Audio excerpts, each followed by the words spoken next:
તો બંગાળની ખાડીમાં સાયક્લોનિક સર્ક્યુલેશન સર્જાયું છે, જો કે હજી એક વાવાઝોડાની વકી છે। હવામાન નિષ્ણાત અંબાલાલ પટેલે આ આગાહી કરી દીધી છે।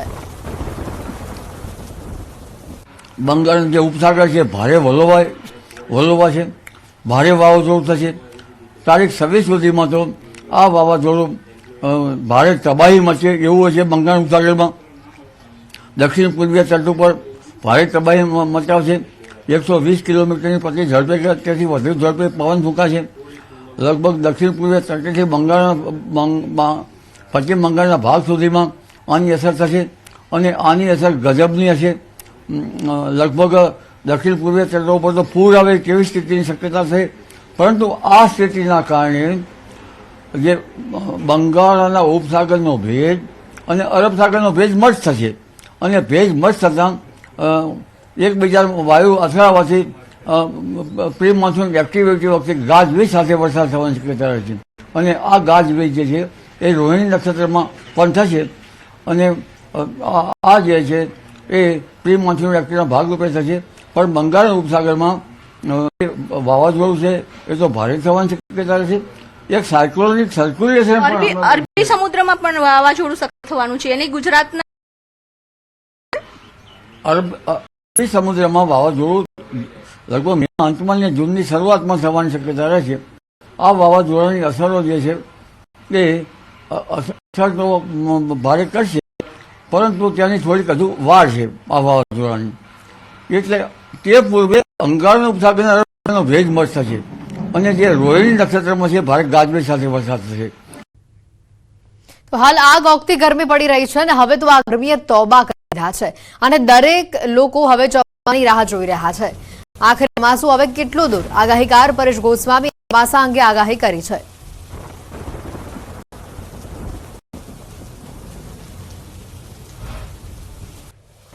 વિશ્વાસ છે કે જે ઓએલઆર છે અને પવનની જે સ્પીડ છે એ બંને ક્રાઇટેરિયા છે એ લગભગ 27 મેના રોજ કમ્પ્લીટ થઈ જાય તેવું એક અનુમાન છે। એટલે 27 મેના રોજ ચોમાસું છે એ લગભગ કેરળની અંદર પ્રવેશ કરી જશે। કેરળની અંદર ચોમાસું પ્રવેશ કરે પછી મહારાષ્ટ્રના મુંબઈ સુધી એ જ ગતિએ લગભગ 3 દિવસ વહેલું ચોમાસું છે એ મુંબઈ સુધી કન્ટિન્યુ આગળ ચાલશે। મુંબઈ પાસે આવી અને યોગ્ય હવામાન ન મળવાને કારણે ચોમાસું એક વખત ત્યાં રોકાઈ શકે છે। એ કદાચ રોકાશે તો લગભગ 36 થી લઈને 48 કલાક સુધી મુંબઈ પાસે ચોમાસું રોકાઈ જશે અને પછી ફરીથી પાછું આગળ વધશે। એટલે ગુજરાતની અંદર ચોમાસું છે એ વહેલું આવશે, પણ માત્ર 1 દિવસ અથવા તો 1.5 દિવસ જેટલું ચોમાસું વહેલું એન્ટર થાય તેવી એક શક્યતાઓ છે। એટલે 14 જૂન આસપાસ ચોમાસું છે એ ગુજરાતની અંદર પ્રવેશ કરી જશે અને 5 થી 3 દિવસ બાદ ગુજરાતમાં ગરમીમાં આંશિક રાહત જોવા મળશે, જો કે આ રાહત આંશિક જ હશે અને છેલ્લા 36 કલાકની અંદર આ ચોમાસાએ ઘણી બધી પ્રગતિ કરી છે। અત્યારે ચોમાસું છે તે ઝડપથી આગળ વધી રહ્યું છે, કેમ કે ઇન્ડિયન ઓશન, બંગાળની ખાડી અને અરબ સાગર સહિતના વિસ્તારો છે ચોમાસાને આગળ ધપાવવા માટે ફેવરેબલ છે, એટલે ચોમાસું ઝડપથી આગળ વધી રહ્યું છે। આ વચ્ચે 25 થી લઈ અને 30 મે વચ્ચે રાજ્યના અનેક વિસ્તારો ગુજરાતની અંદર ખાસ કરીને દક્ષિણ ગુજરાત અને સૌરાષ્ટ્રના ભાગોની અંદર પ્રી મોન્સૂન એક્ટિવિટી થશે અને તાપમાન જે અત્યારે છે એની અંદર 2 ડિગ્રીથી લઈ અને 2.6 ડિગ્રી સુધીનો ઘટાડો થાય તેવી શક્યતાઓ હાલ અમે માની રહ્યા છીએ। તો ગુજરાતના ચોમાસા અંગે પરેશ ગોસ્વામી અનુમાન વ્યક્ત કરી દીધું છે। 14 જૂનથી જેવી રીતે ગુજરાતની પ્રક્રિયા ચાલુ થશે, જેવી રીતે વલસાડ જિલ્લાનો પ્રવેશ થશે એટલે દક્ષિણ ગુજરાતનું વલસાડ, સૌરાષ્ટ્રના અમરેલી, ગીર સોમનાથ અને જુનાગઢ જેવા વિસ્તારો છે આની અંદર ચોમાસાની સૌપ્રથમ શરૂઆત થશે, એકી સાથે શરૂઆત થશે અને ધીમે ધીમે ચોમાસું આગળ વધશે। એટલે વલસાડ જિલ્લાથી શરૂઆત થાય અને છેલ્લું આપણું આવે છે બનાસકાંઠા સુધીના વિસ્તારોને કવર કરશે। ત્યાં સુધીમાં સમય લાગશે લગભગ 26 થી 27 જૂન સુધીનો, એટલે 14 જૂનથી લઈ અને 26-27 જૂન સુધીનો સમય હશે। તો સાથે જ આપણે જણાવી દઈએ આ વખતનું ચોમાસું લાંબુ ચાલી શકે તેમ છે। પરેશ ગોસ્વામીએ આગાહી કરી છે। ગુજરાતની અંદર ચોમાસું એટલે મોન્સૂન વિડ્રોલનો સમય હશે એ લગભગ ઓક્ટોબર મહિનાની 25 થી 27 ઓક્ટોબરનો હશે, એટલે ચોમાસું ખૂબ લાંબુ ચાલશે।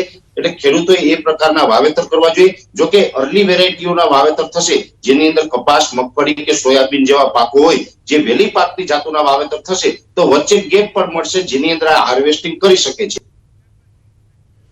અને હવે વાત ધગધગતા ગુજરાતની.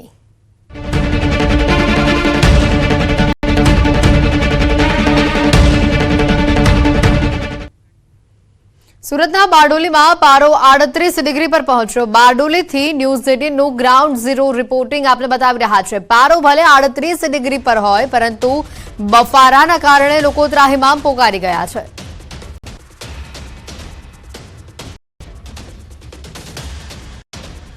સુરતના બારડોલીમાં પારો 38 ડિગ્રી પર મળ્યો. ભારે બફારાની વચ્ચે લોકો આ ગરમી ત્રાહિમામ પોકારી ઉઠ્યા છે. લોકો હાલ ઠંડા પીણાનો સહારો લઈ રહ્યા છે.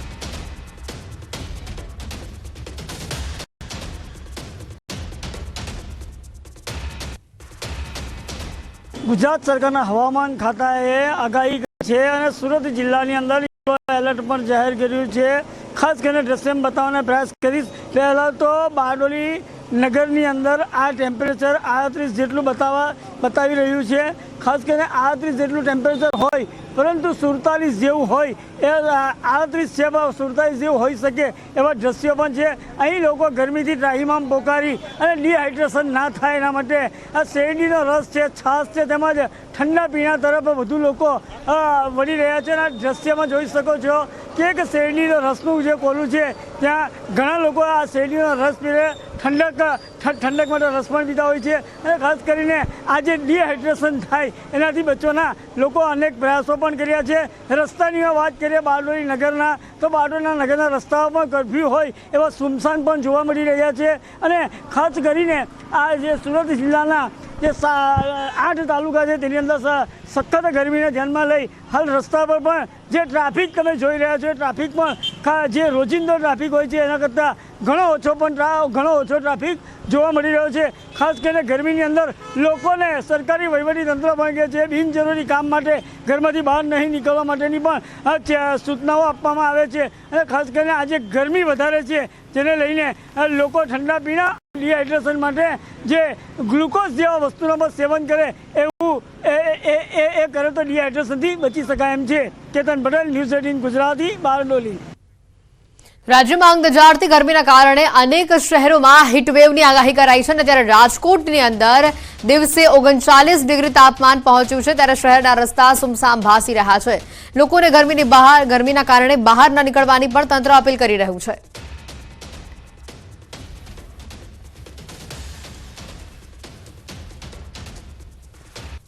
રાજકોટ શહેર છે અત્યારે અગન ભઠ્ઠીમાં બદલાઈ ગયું છે. શહેરના મુખ્ય રસ્તાઓ છે તે અત્યારે સુમસામ ભાસી રહ્યા છે. હાલ જે રીતના વાત કરવામાં આવે તો રાજકોટનું જે તાપમાન છે તે અત્યારે 12 વાગે જે 39 ડિગ્રી જેટલું જોવા મળી રહ્યું છે. ખાસ કરીને વાત કરવામાં આવે તો રાજકોટ શહેરમાં છેલ્લા થોડા દિવસથી જે છે એ ભારે તડકા પડી રહ્યા છે. મહાનગરપાલિકા દ્વારા પણ હીટવેવ જાહેર કરવામાં આવી છે. ત્યારે અત્યારની જો વાત કરવામાં આવે તો અત્યારે જે છે એ 39 ડિગ્રી જેટલું તાપમાન જોવા મળી રહ્યું છે. ખાસ કરીને વાત કરવામાં આવે તો હાલ રાજકોટ શહેરના જે છે 39 ડિગ્રી જેટલું તાપમાન અત્યારે અહીંયા જોવા મળી રહ્યું છે.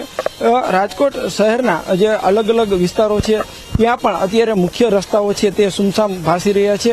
હાલ જે રીતના વાત કરવામાં આવે તો રાજકોટ શહેરનું આજનું જે